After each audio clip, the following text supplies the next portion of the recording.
반갑습니다. 아파트 사이클 연구소 소장 이현철입니다. 백장입니다. 네, 반갑습니다. 네, 요즘은 소장님 네. 아파텔이라고 네네. 아파텔의 가격도 되게 많이 오르고요. 그렇죠. 주변 사람들이 아파텔에 또 관심을 많이 가지는 사람들이 있더라고요. 네. 그래서 그런 얘기를 이런저런 얘기를 하다가 갑자기 제가 또 소름이 돋았잖아요. 뭐예요?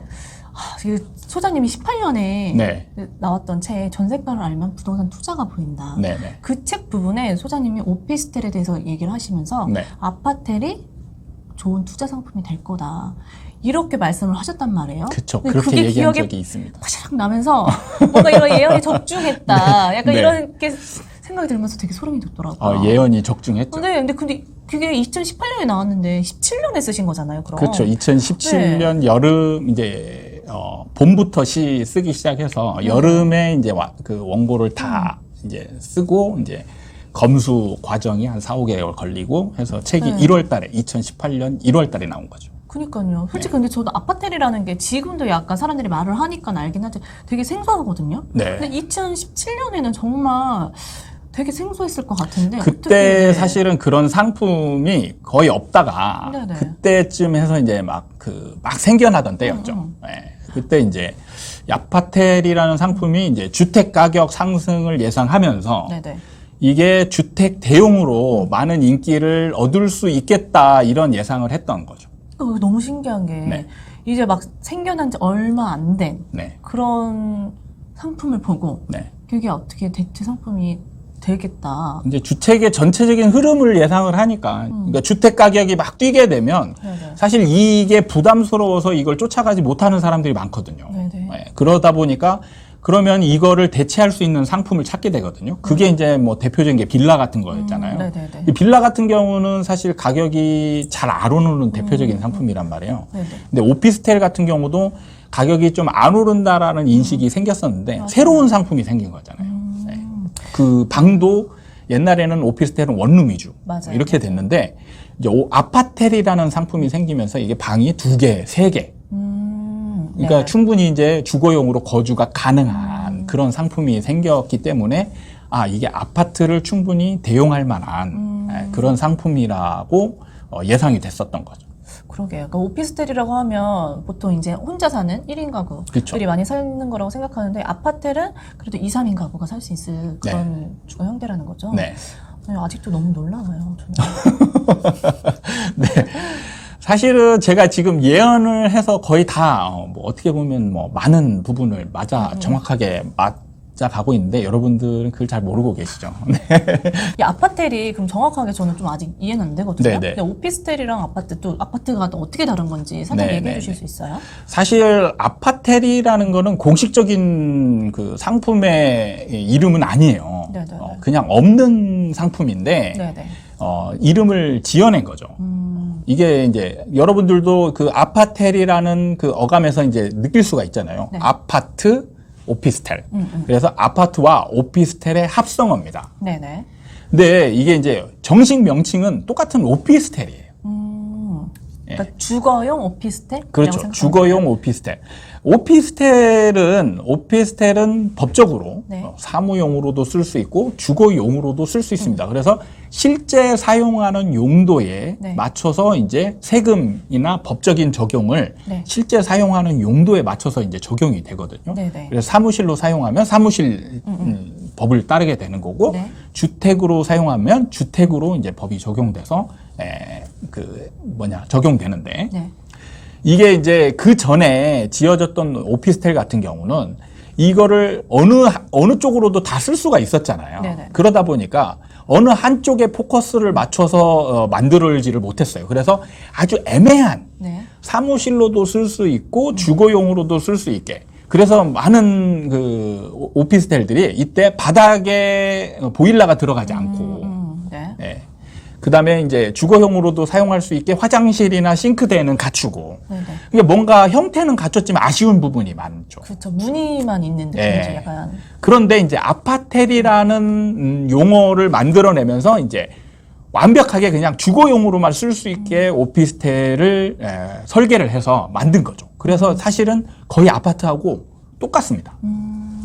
하지만 이거를 만약에 투자를 하거나 하면 그래도 네. 아파트랑은 좀 다른 점이 있을 것 같은데. 당연히 이제 네. 오피스텔이죠. 오피스텔이기 때문에 오피스텔의 법 적용을 받아야 되는 거예요. 그래서 이때 당시만 해도 이제 임대사업자를 막 이제 그 권유하던 그런 시기여가지고 네.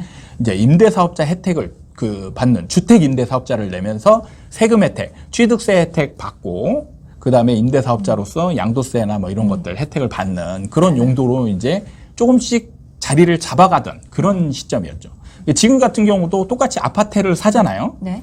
그러면 만약에 실거주를 하면 네네. 실거주를 하면 사업자를 못 내잖아요. 네네. 그러면 취득세는 사무용도로 내야 되고요. 네. 그래서 4.6%를 내야 되고 그다음에 부가세도 내고 환급을 못 받습니다. 근데 이건 또 법으로 머리로 들으면 또 이해가 되는데 네. 솔직히 실거주를 하는 사람 입장에서는 네. 아파트에 들어가는 마음가짐으로 좀 들어가잖아요. 그렇죠. 근데 그런 부분에 있어서는 좀 아쉬운 부분도 있을 것 같아요. 그렇죠. 아쉬운 점이 좀 어느 정도 있습니다. 그래서 사실은 이 아파텔의 상승률이 아파트를 따라갈 수는 없어요. 네. 그래서 사실 아파트의 대용품으로 어느 정도 인기가 있었던 거지. 네. 사실 많이 오르긴 했는데 보면은 이제 비교할 만한 게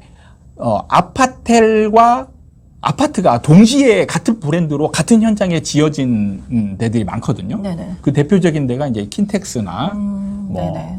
그 새로 지은 대단지. 대단지의 집에 보면 이제 오피스텔인데 아파텔로 이제 지어진 데들이 많습니다. 그런데 얘네들의 상승률을 보면 아파트가 사실은 월등하죠. 그래도 오피스텔보다는 상승은 하긴 하지만 그렇죠. 오피스텔보다는 일반 아니니까. 오피스텔 원룸형보다는 많이 오르고 아파트보다는 좀 덜 오르는 그래도 투자 상품으로서 이렇게 자리를 잘 잡은 그런 케이스라고 볼 수가 있죠. 약간 중간 정도로 생각하면 네네. 되겠네요. 네. 오늘은 뭔가 새로운 아파트에 대해서 좀 얘기를 해봤는데 네. 지금도 그러면 투자 상품으로 괜찮은 건가요? 지금은 저는 이제 사실 제가 이 책을 쓸 때만 해도 이제 자리를 잡아가던 상황이었잖아요. 그리고 이거의 근거는 뭐냐? 주택이죠. 주택 가격이 상승하고 전세 가격도 상승하기 때문에 네. 이거의 대용품으로 좋은 투자 상품이 되었던 거죠. 네. 그럼 지금 투자를 해야 되냐 말아야 되냐? 네. 얘는 어쨌건 간에 주택 대용품이란 말이에요. 그러면 주택이 상황이 어떻게 되느냐에 따라서 얘도 바뀔 거란 말이에요. 그 흐름을 따라갈 가능성이 많은 거죠. 그렇죠. 독자적으로 할 수는 없다는 거죠. 그렇죠. 그럼 제가 지금 주택을 사야 되냐 말아야 되냐 물어보면 제가 뭐라고 대답했죠? 안 돼, 기다려. 예, 그렇죠.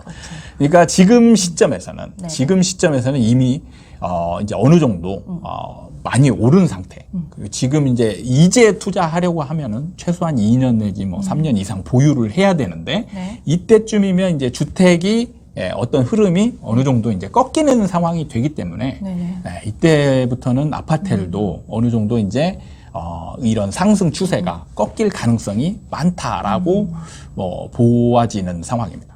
그렇네, 알겠습니다. 뭔가 소장님의 말씀하시는 게 다 뭔가 네. 적중하는 느낌이어가지고 저는 오늘 좀 집에 가서 그동안 소장님께서 어떤 말씀을 하셨나 좀 곱씹어 봐야 될 것 같아요. 네. 예. 그렇게 많이 하셔야 됩니다. 네. 네, 제가 했던 여러분들도, 말을 네. 반드시 뒤로 돌아가서 네, 그리고 네. 저만 보지 말고 다른 유튜버들도 한번 옛날에 어떤 말을 했는지 한번 네, 네. 되돌아가서 짚어보세요. 네, 솔직히 지금 상황에 그런 얘기를 들으면 와닿지도 않고 안 될 것 같다는 그런 생각이 드는데, 될 것 같아요. 3, 4년 전에 말씀하셨던 일이 지금 펼쳐지고 네. 있으니까요. 지금 사실 3, 4년 전에 제가 예언했던 게 거의 다 맞았죠. 사실 3, 4년 전에 집값이 폭등할 것이다라고 얘기했던 사람들은 거의 없거든요. 저는 그때 폭등한다라고 했습니다. 폭등. 그냥 올라간다 이게 아니고 폭등한다라고 예언을 했었는데 정확히 맞았죠. 그러니까 두 번째 책도 제목 또한 통장이 온다 아닙니까? 네. 그러니까요. 네, 좀 더 믿음을 가지고 믿는 게 좋을 것 같아요. 그렇죠? 네. 알겠습니다. 오늘 영상은 이렇게 짧게 마무리하고요. 네. 다음에 또 찾아뵙도록 하겠습니다. 감사합니다.